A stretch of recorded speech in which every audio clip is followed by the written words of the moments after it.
The Gospel according to John. In the beginning was the Word, and the Word was with God, and the Word was God. He was in the beginning with God. All things came into being through him, and without him not one thing came into being. What has come into being in him was life, and the life was the light of all people. The light shines in the darkness, and the darkness did not overcome it. There was a man sent from God whose name was John. He came as a witness to testify to the light, so that all might believe through him. He himself was not the light, but he came to testify to the light. The true light, which enlightens everyone, was coming into the world. He was in the world, and the world came into being through him, yet the world did not know him. He came to what was his own, and his own people did not accept him. But to all who received him, who believed in his name, he gave power to become children of God, who were born not of blood, or of the will of the flesh, or of the will of man, but of God. And the Word became flesh and lived among us, and we have seen his glory, the glory as of a Father's only Son, full of grace and truth. John testified to him and cried out, "This was he of whom I said, 'He who comes after me ranks ahead of me because he was before me.' From his fullness we have all received grace upon grace. The law indeed was given through Moses. Grace and truth came through Jesus Christ. No one has ever seen God. It is God, the only Son, who is close to the Father's heart, who has made him known." The Gospel of the Lord. Praise to you, Lord Christ. I love the passages for this morning because they are all about new beginnings, which seems like such a great way to start off the year. Jeremiah is about God restoring Israel and giving them a new start in their land, new prosperity and new hope and new expectations. Ephesians is part of the greeting at the beginning of a letter. It's the author's declaration of what he's all about. This is the introduction before getting into the body of the letter. And today's gospel reading also starts in the beginning. It starts from the very, very beginning of the story of God and Jesus. So they feel like a really great way to start off the year. Welcome everyone, here we are, and here's what we're about. So I really love that. We're all of us, I think, are ready to start new with, New Year's resolutions, new ideas. We're all just like looking ahead to a new start when the COVID restrictions ease up and we can be fully restored to each other. And the first chapter of John is beautiful. It has so much lovely imagery, and it's very poetic and meditative. There's lots of fun metaphors of Jesus as the Word and light in the darkness, and how we become like God's children. But I wasn't quite sure how to approach this initially when I agreed to preach this passage, because I always like to talk about stories. And this isn't a story per se. It's not like a parable. There's not a farmer, there's not seeds, and there's not a woman looking for things, and there's not an argument with scholars or some sort of adventure. They're not going anywhere. There's not any dialogue or setting. And so I wasn't sure, what do I do? But upon rereading it, it's really more like the outline of a story. Like, this is a condensed story, and this is the basic structure of it, rather than the story itself.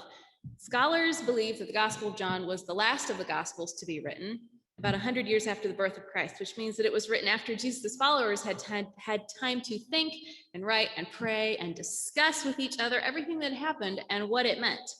So sometimes, you have family stories that you tell and retell, and the more you tell them, especially when you're telling them to people outside your family who don't necessarily know everyone involved, like the more you start to realize what these stories are actually revealing about your family and where you came from. I don't know if you've ever had the experience of telling someone a story about something that happened when you were a kid, and you think this is a hilarious story, and they're just staring at you. And they say maybe something, well, your dad did what now? And maybe it's a good astonished, like, wow, your dad's amazing. And sometimes, maybe they're kind of shocked. But you just figured out something about the unique history that went into making you the person you are. Or maybe you start seeing a pattern in your stories that you hadn't noticed before. Maybe a grandmother who's unexpectedly generous or sad and you didn't know why, or a cousin who is angry all the time, even before things like really went off the rails. Or, I'm sure you can think of all kinds of examples. So you can see that what happened here with Jesus' followers is that they're telling and retelling these same stories to each other and sharing them with people outside their community to bring them in. And eventually, all these pieces of all these stories start falling together into a much bigger picture. And that's where the summary comes from.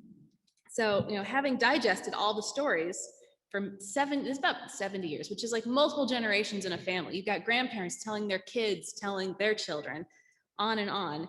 And so that's where this comes from. It's like a key to interpreting all the other stories. So while there's not a lot of storytelling per se happening here, this is the foundation that we can use to understand all the other stories. You can, if you go and read through other stories in the gospel, you can see how they fit into this outline. So it begins by introducing the main characters in the story. Once upon a time, in the beginning, there was the Word, who has been part of the story since the beginning, since before the stories about miracles and healing and the first Christmas, even before the first chapter of Genesis. In the beginning, there is the Word. And then there is God. And then there is John the prophet, who is the witness, who's the first person to tell this part of the story. So far, so good. We have two central characters who are clearly established as trustworthy, and then we have a verified source for the story. But there's a problem. Here's the conflict. The world doesn't recognize Jesus as being from God. And nearly all the other conflicts that we encounter in the Gospels can be summed up as examples of that. Religious leaders not recognizing him, people in his hometown who watched him grow up not recognizing him. Later in the Acts of the Apostles, we have people not recognizing that the apostles represent an actual Jesus who came from God. So why? Why doesn't the world recognize him? In a lot of the stories that we're given about Jesus, we meet a lot of very vocal, opinionated, and often powerful people who had certain expectations about what the Messiah would look like. They were expecting the Messiah to step in and make these big political changes, overthrow Roman oppressors and this and that. And I think there's still some similar expectations today. We're expecting certain things from Jesus, and when he doesn't deliver, we're disappointed. Our problems don't disappear. We still struggle with our fears and weaknesses and sins and failures and health problems and financial challenges, all of these things that are outside our control. We look at this Messiah and we think, really? That's just a baby. And then the baby grows up and he's just literally some guy. He's just some guy who works for his dad. On the other hand, maybe that's reassuring. There are a lot of descriptions in the Bible of a God who is really terrifying. I love in Exodus chapter 20, God covers this mountain with smoke and thunder and lightning. He speaks to the Israelites, and they are so overwhelmed and so terrified. They said, Moses, please don't let him do that again. Can he just talk to you and then you tell us what he said? We can't handle this. And so maybe that's another reason why people aren't expecting to see God, because they're expecting all this wrath and violence and noise, and they look at themselves and they're very small and very weak and very squishy and messed up and think, oh no, I don't want anything to do with that, please.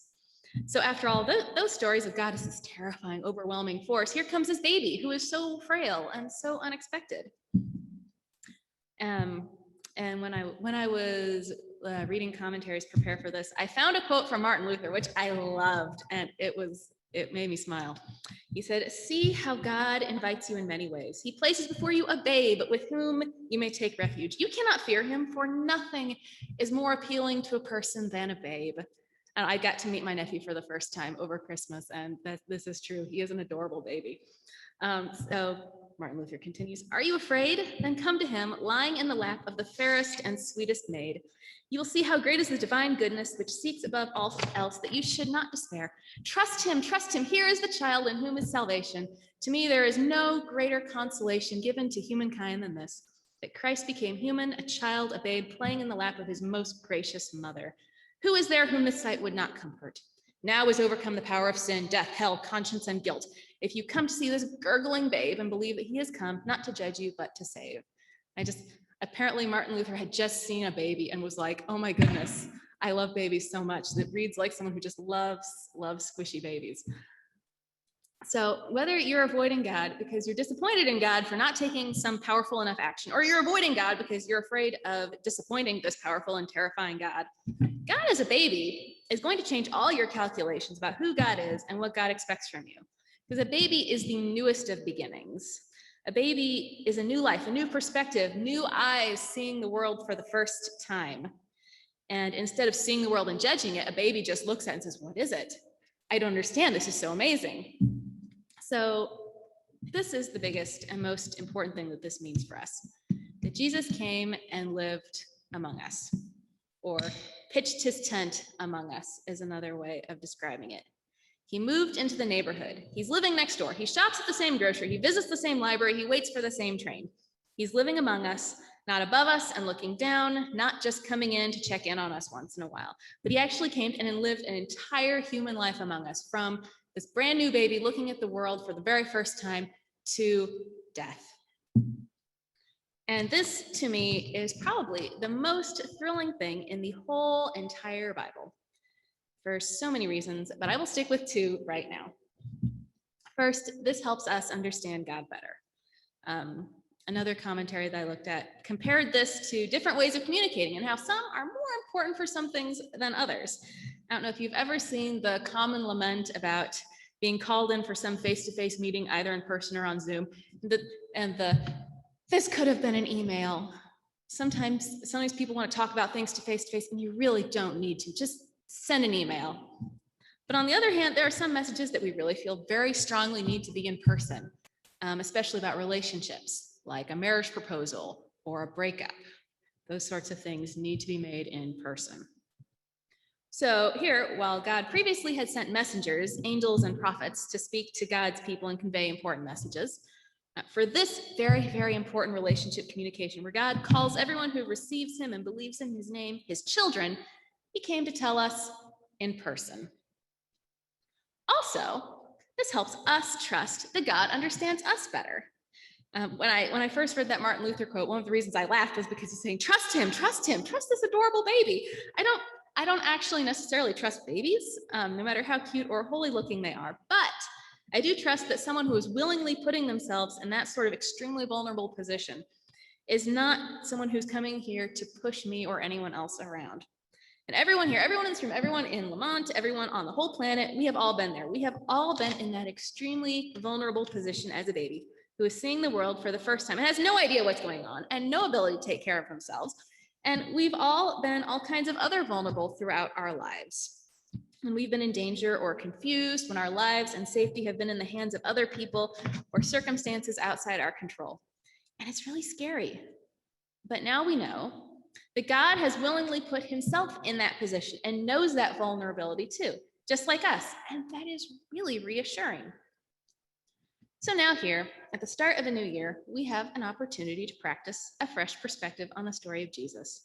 Whether we are afraid or weak or hurt, Jesus has been there and has experienced all the same weaknesses and fears and vulnerabilities that we have. He made his dwelling among us, not to judge us, but to save us. He is our next door neighbor now, and our friend and our brother, and no matter what happens, we are not alone because he is beside us. Thanks be to God.